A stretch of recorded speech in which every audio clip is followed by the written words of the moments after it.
White ball না দেওয়ার জন্য তিনি ব্যাট মুছিয়ে তেড়ে যাচ্ছেন আম্পায়ারের দিকে, আবার কখনো সেলফি তুলতে গিয়ে ঝামেলায় জড়িয়ে পড়ছেন ভক্তের সঙ্গে। আবার এই মানুষটাই বাংলাদেশের হয়ে খেলতে নেমে 40 বার ম্যান অব দ্য ম্যাচের শিরোপা পেয়েছেন। তাবড় তাবড় এক্সপার্টদের মতে তিনি সর্বকালের অন্যতম সেরা একজন অলরাউন্ডার। হ্যাঁ, ঠিকই ধরেছেন, আমরা আজ কথা বলছি বাংলাদেশ ক্রিকেটের পোস্টার বয় সাকিব আল হাসানকে নিয়ে।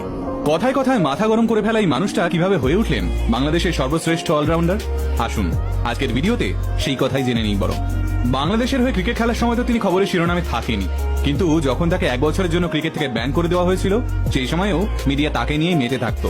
অথচ একসময় সাকিবের বাবা মাসরুর রেজা চাইতেন তার ছেলে একজন ফুটবলার হোক, কারণ তিনিও একসময় ফুটবল খেলতেন। স্কুলে বেশ মনোযোগী ছাত্র বলেই নাম ছিল সাকিবের। ক্লাসের সেরা ছাত্রদের মধ্যে এই নাম আসতো তার। অবশ্য পড়াশোনায় ভালো হলে কি হবে, সুযোগ পেলেই ক্লাসে ফাঁকি দিয়ে ক্রিকেট খেলতে চলে যেত সাকিব। পড়াশোনা ফাঁকি দিয়ে ক্রিকেট খেলার জন্য বাবার কাছে কম ধমক শুনতে হয়নি সাকিবকে, কিন্তু ধমকেও কোনো কাজ হচ্ছিল না। একদিন স্কুল ফাঁকি দিয়ে ক্রিকেট খেলতে যাওয়ার জন্য সাকিবের সাধের ব্যাট ভেঙে দেন তার বাবা।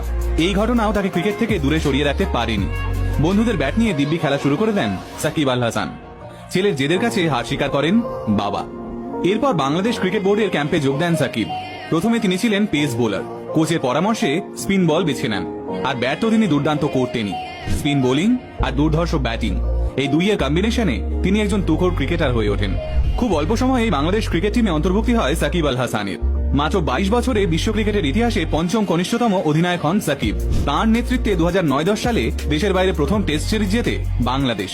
বলা যায় সাকিব আল হাসান আসার পর থেকেই বাংলাদেশ ক্রিকেটের আমূল পরিবর্তন হয়। 2017 সালে বাংলাদেশে খেলতে আসে অস্ট্রেলিয়ার মতো তুখোড় টিম। ওই বছরেই প্রথমবারের মতো অস্ট্রেলিয়াকে টেস্টে হারায় Bangladesh. Man of the match হয়েছিলেন সেই সাকিবই। টেস্ট, ওয়ানডে এবং টি20 মিলিয়ে তিনি 14,000-এরও বেশি রান করেছেন। বাংলাদেশের জার্সি পরে খেলতে নেমে 674টি উইকেট তুলে নিয়েছেন।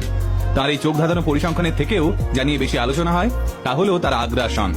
দেওয়ালে পিঠ থেকে যাওয়া একটা দলকে কিভাবে লড়াই করতে হয় তা শিখিয়েছিলেন সাকিব আল হাসান। বাংলাদেশের হয়ে পৃথিবীর নানা প্রান্তে দেশের পতাকা উঁচিয়ে ধরেন যিনি, তিনিই তো সাকিব আল হাসান। বাংলাদেশের 16 কোটি মানুষ এখনো বিশ্বাস করেন